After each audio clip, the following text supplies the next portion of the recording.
He knows. Okay, his name is, are you guys ready?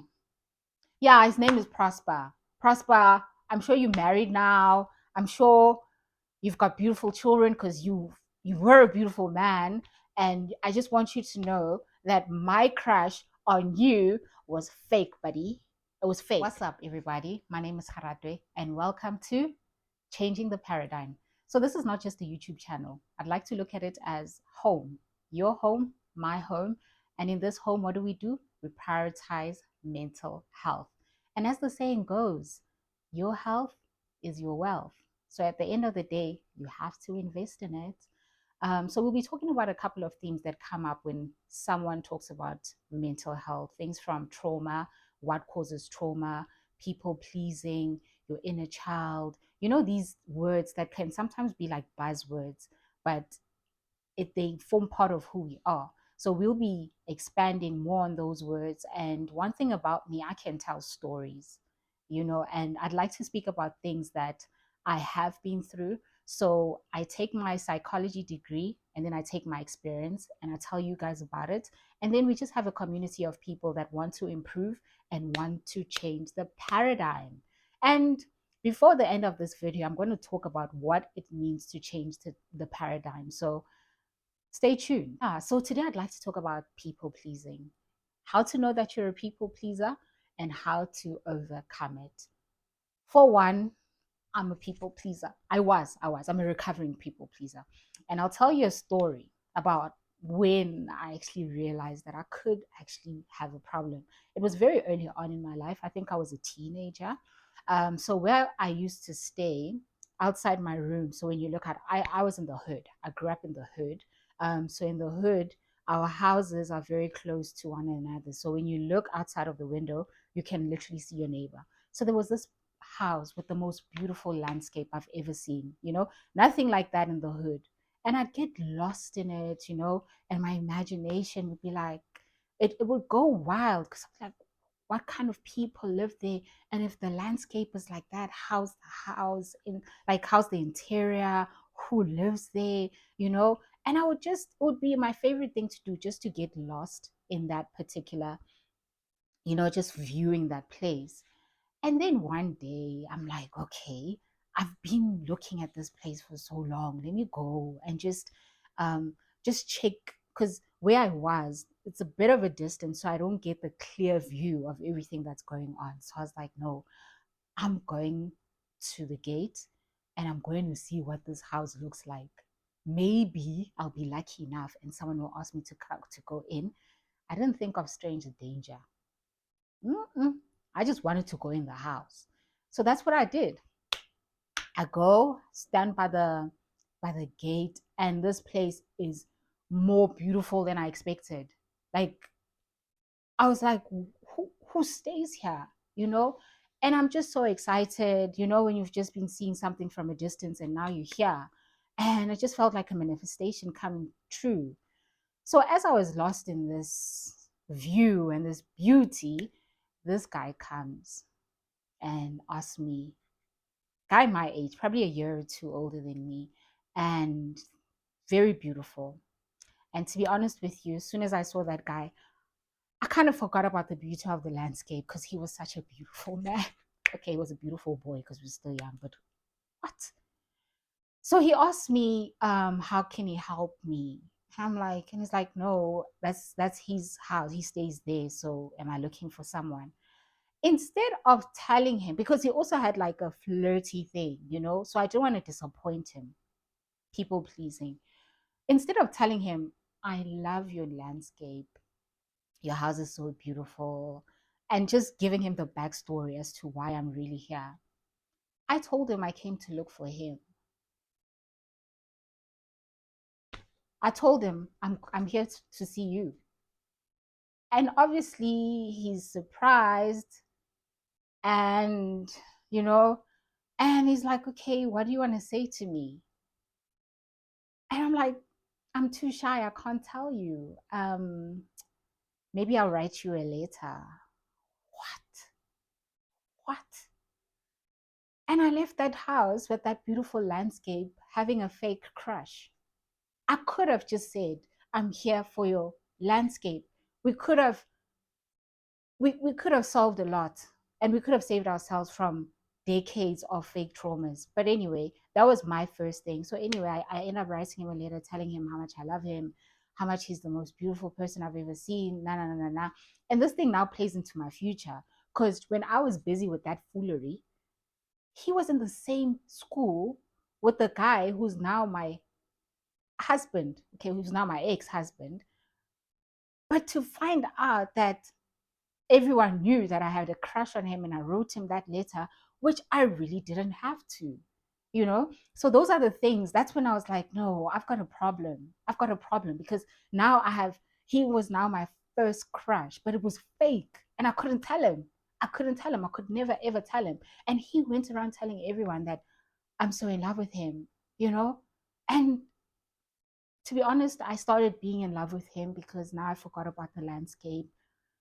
I never used to I never used it anymore as a escape, because he was now in my mind. He was now in my mind, you know? So that's the thing with people pleasing. It's a means, it's not even a means. It's a desire or some demonic thing that just wants to make people around you happy, even at your own expense. You know, sometimes you just don't want to go. And then you say yes. Sometimes you know that you actually don't like that guy, but you end up sleeping with him. Why? Because you want to people please. You want to please this person. And sometimes you do like the guy, but you're not ready, but you don't want to lose him. So what do? You people please. You end up giving so much of yourself to keep a person who wasn't even supposed to be kept. They were never meant to be part of your story, but now you created a whole narrative because you were scared of someone leaving. And that's what I did. I had a whole narrative of a crush of everyone knew it. Like that township of mine, everyone knew that I had a crush. And I'm going to tell, must I say his name? Because he knows. I'm sure he knows. Okay. His name is, are you guys ready? Yeah, his name is Prosper. Prosper, I'm sure you're married now. I'm sure you've got beautiful children because you were a beautiful man. And I just want you to know that my crush on you was fake, buddy. It was fake. So that letter, you know yeah, so that was a whole narrative and stuff, but I really started believing I'm in love with him. And yeah, but so people pleasing, we can't just diagnose a person and say, oh, you're a people pleaser, you're a people pleaser. It comes from somewhere. Our traumas come from somewhere. We've got trauma responses based on the things that we've been through, because we never were just born the people that we are, so enlightened, so aware. So no, you went through a lot of things. You went through socialization, you went through your own mistakes, and they kind of started building pockets of trauma. And that trauma is like, I, I'm never going to allow a guy to leave me again. That was the first and last time. And you end up holding on to anything, even if it's crumbs. This guy's giving you crumbs. This girl is giving you crumbs. But because you are so, so, so scared of being abandoned, because you were abandoned either by your caregivers, either by people that you really loved, either by a love interest, but now you project your fear on different people and you end up wanting to please people, even if it means betraying yourself. So, one of the things and that importance of this particular home is changing the paradigm. What is a paradigm? Like I said earlier, we are socialized as people. For example, some men are born into their family and are told that, and everyone knows that he came to save the family, he came to save the lineage.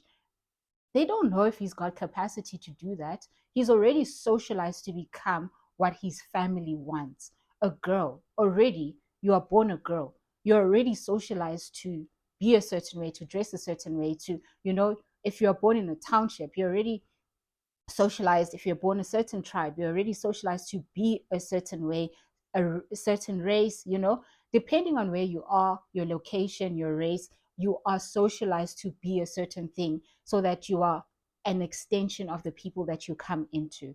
But sometimes that's not always a good thing, because sometimes you're not like everyone else, you know um you're not trying to be the savior of the family, but you are given that responsibility, and you end up growing up with that identity that you are there to save the family, and then your life is at a standstill because you are bodyguard from Beijing for your family. But no one actually says, Wuti, but who are you? What do you like? What makes you you? Because when you think about it, if you ask me, who am I? I'm Kharatwe, I'm Tswana, I'm from South Africa, I was born in Soweto, but that's not who I am. That's where I was born, that's my name. But who am I? What do I like? And why do I like it? So a paradigm is things that we've been through, things that we were told we are, the way we were socialized, the things that we experience, and now we take that and we make it our identity. Unfortunately, sometimes because we had trauma in our formative years, we end up now with this paradigm. Sometimes you become highly insecure as a person because you experienced abandonment as a child, you experienced abuse, you experienced death, you experienced a lot of things, and you identified and you put it and you took it as your own. You wrote it on your back and you said, that is who I am. But sometimes it's hard to move forward until you interrogate your paradigm and you interrogate why you think like that. Sometimes you got to even interrogate, why do I want to be successful? Why do I want money? Why do I want money? You know, no, I want money because my family, people look, it's like, no, know who you are, know the essence of who you are outside of your family, outside of what you do, outside of your friends, outside of your race. Just know, like, at the core of who you are, what is it that you like to do? Sometimes, guys, it's like you're not even a hardcore person, but because you were born a male, you have to be indoor, you know? And like for me, growing up, I was like a tomboy. I used to love how men dress, how boys dress, and I would buy boy clothes. And I'm so thankful that my mom didn't restrict me, my family didn't restrict me. And until I found myself, and I was like, and sometimes I do, like I'll wear my Jordans and my tracks and be very comfortable. Like now I'm not wearing makeup because I'm not that. Okay, I've just got lashes, but I didn't do like, okay, guys, I just have lashes. Anyway, yeah, so who are you, not who are you told to be, is very important in changing your paradigm, you know? And those are the things that you need to interrogate as a person. You need to go back, like, okay, I people please because when I was a certain age, I was told that I will be disowned if I don't do one, two, three. And in order to keep people happy in my life, I had to do one, two, three in order to appease them. And I'm a people pleaser because I'm very manipulative. I know if I act like this, and I know people, if I do this, people will like me. And if they like me, they'll do what they. But why do I feel the need to control people? Why can't I be myself? So it's important to have this. This is my journal, you know? And with my journal, what I do is interrogate my thoughts. I interrogate the things that I do. Sometimes it's like, that was very I was a villain in that story. Why? And what can I do better? Because you're not always the victim, you're not always the hero. When you're being a villain, but seeing where that villainous behavior came from and what you can do better to better yourself, because it's for yourself. It's not for me, it's not for the people you live with, it's for yourself, so that you can sleep better at night and you don't have to have a shot of something for the pluck. You can be yourself. You can be yourself and be comfortable in who you are because you've interrogated your past. You've went into your paradigm, and you're working towards shifting it so that you are closer to your true self. Right. So obviously there's people that will struggle to unpack the paradigm thing on their own. In my description, I've got my email address where there's a membership that you can join. In the membership, we dig deep. We dig deep, child. I'm not playing with anybody. So what we do there, we go to the root of who you are. We go to the root of, things that you probably couldn't have realized. I go there because I'm very curious. That's another thing. I'm very curious. And we go step by step by step because I can't say to you, stop being a people pleaser. That's too simplistic. There's too many factors that went into you being a people pleaser. So we go in, we have a one on one, we have group activities, and we talk about it so that by the time we now have identified and diagnosed what the true problem is and where it comes from, then we can identify what your paradigm is currently because we can't shift what we don't know, right? And then after that, guess what we're going to do? We're going to shift it. We're going to shift this paradigm. And you will see once your paradigm has been shifted, you will become more confident, more yourself. If you are an introvert, you'll be that. Then you don't have to be trying to show people how all over the place you can be. No, you can be yourself. And when you're at yourself, then you can know what your purpose is, what your true calling is. Life is too short for you to just live it day by day, day by day. And it's like, oh, that was uncomfortable. Oh, that was uncomfortable. Know yourself. Know yourself. Know yourself. No one's going to tell you who you are. That time is gone. I'm not going to tell you who you are. I'm going to coach you, coach you into going into parts of yourself, in your mind, in your memory, in your soul that you might have swept under the rug. But it's important to go back so that you can move forward. Anyway, guys, I don't want these videos to be too long, right? Yeah, so let me know what you think. When did you know? Are you a people pleaser, by the way? Because if you're not, I'm not going to force you to say something that you're not. And if you've seen that you are, when did you realize? And if you're just realizing today, what are you going to do about it? But in the description, invest in your life, invest in your mental health. Do it. Do it. Email. Let's do this. Let's get to work, guys. Let's get you healthy and going. But thank you so much, guys. If you're still here and listening to me, clearly there's something you got from this conversation. So please like, share, subscribe, do the thing so that my videos can be out there and people can be more into this conversation of mental health. Thank you so much. And also tell me where you're from. Tell me where you're from. Where you watching from? That's important. Let's have a global conversation because that's the thing. You can be from South Africa, from Nigeria, from USA, but we go through the same things. So let's create a beautiful community of people that are fighting for their mental health and prioritize their mental health. Anyway, that is me. My name is Haratwe, and changing this paradigm, one person at a time. Cheers, guys. Until next time. Thanks for your time. Love you.